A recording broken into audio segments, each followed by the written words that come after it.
What's good? Y'all know who it is. Y'all know what it is. Your boy Matthew Shack, live here, Los Angeles. Welcome to Matthew Shack Unfiltered. First things first, Merry Christmas. Y'all see him? Merry Christmas to all y'all out there. Okay. Happy Hanukkah, Happy Kwanzaa, and Happy Holidays. Okay. It's Christmas Eve, Raider Nation. And yesterday was the 50th anniversary of the Immaculate Reception. December 23, 1972. And we know what happened.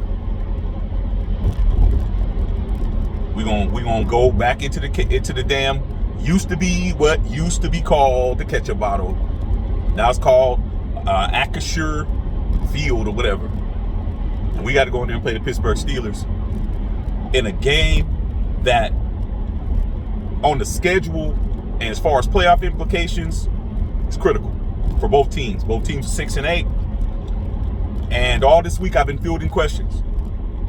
Make sure you guys are checking out all the lives, even the lives with teams you don't think is popping. Those are the best lives. Go back and look at those. There's a lot of information and a lot of talking with a lot of different fans from a lot of areas and teams talking about this game and other games. So make sure you go over there. Make sure you like, subscribe to the channel. We're climbing. We're doing us. And that's what it is. But back to what I got to say. Been getting asked, man, Shaq. A lot of people ready next. Shaq, you think we can win? Shaq, you think we can go in there and win? And I'm like, do you guys remember we went in there last year, week 2-1? Remember that? Does Raider Nation understand that the Steelers have a 2-game losing streak against us? Does Raider Nation understand that the Steelers have not beaten the Raiders since 2015, 7 years ago? You understand that we have won the last 4 out of 6 games, including a two-game winning streak?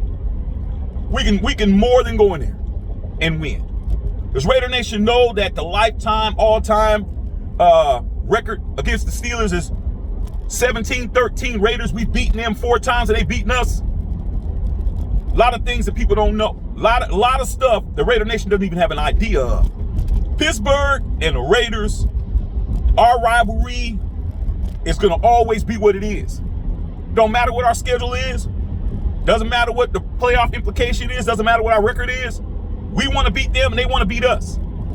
I've been told all week, hey man, you know, Franco Harris passing away, and salute to Franco Harris, one of the greatest football players that I ever seen in my life. Okay? Salute to him.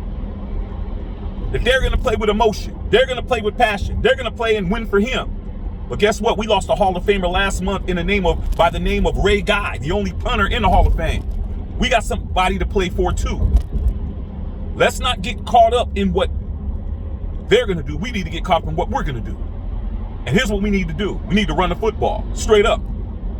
I don't care if they stack the box or not. Josh Jacobs has to run the football. We have to have time of possession. We got to run the football, man. Running the football is the key to this. They got Najee Harris, who's a hell of a running back. It's not going to be about who's going to throw the ball around. It's going to be cold as hell. Okay? You got one guy in Kenny Pickett, who's going to be, as of now, from what I've been told, that he's going to start, even though he's a rookie. He's a cold-weather quarterback. Okay? He with the pit. He's from Pittsburgh. Playing in them elements isn't going to be a problem for him. He's used to that. Derek Carr, on the other hand, I don't foresee Derek Carr throwing the ball very well in these conditions. Even though he played well last year, it was warmer. Playing in the cold is not his best forte. But with that being said, if we have a running game, we don't really have to worry about that. Okay? Another situation that's advantageous to us is that Josh McDaniels is a cold weather coach. Okay? He's been in New England. Boston is notorious for having the worst weather outside of Buffalo in the United States.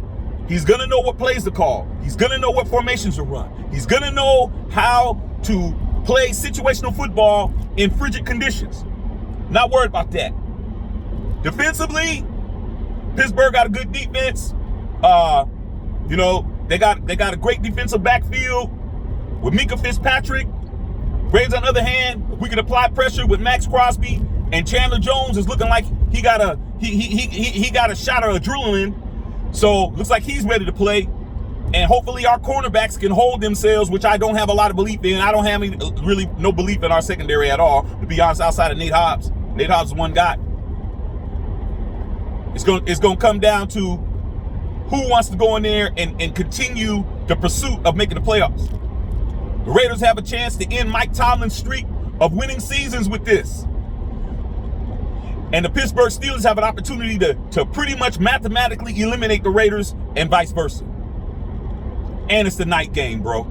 Last game. Let's get in there and get it, man. We ain't got time to play. Let's do what we got to do.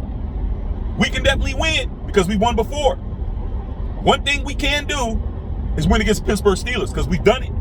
The numbers say we've done it. But the bottom line is we need to do it again. And that's what it is. All right, man. Love all y'all out there, man. Matthew Shack Unfiltered.